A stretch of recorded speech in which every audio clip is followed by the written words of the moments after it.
Last year in May, my grandmother was diagnosed with acute myeloid leukemia.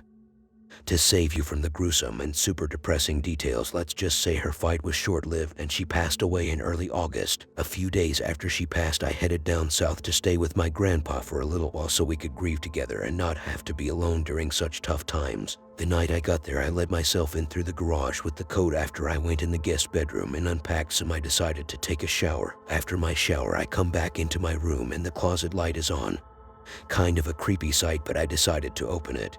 And I found that either my grandma or grandpa moved a bunch of her clothes into that closet, including a sweater of hers that was my favorite, and she always joked with me, "You can have that sweater once but until then it's mine." Needless to say, I spent that night packing as much of her clothes I could fit into my suitcase. Fast forward to the next morning after breakfast.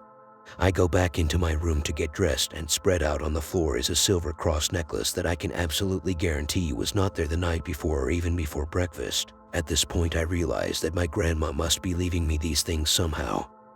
I would also like to note that the entire time I was there, the front and backyard were blooming with butterflies of all kinds, more than I had ever seen before.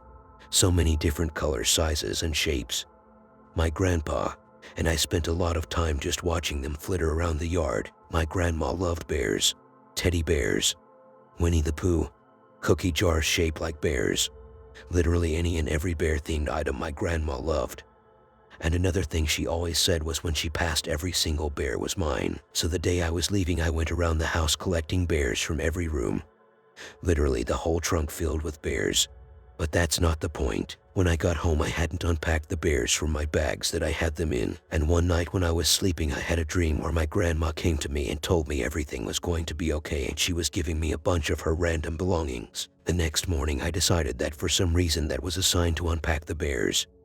And at the bottom of my duffel bag that was filled with bears, there was a weird little fabric pouch. I opened it to find like 35 plus old coins from all over the world, from when her and my grandfather would travel and from when my great-grandfather was in the military. After all of this, I came across an article about signs angels your angels leave you, which include coins, butterflies, and visiting in dreams. I miss my grandma more than anything, but I truly believe she has never been closer to me than she is now in spirit. Anyway, that's all.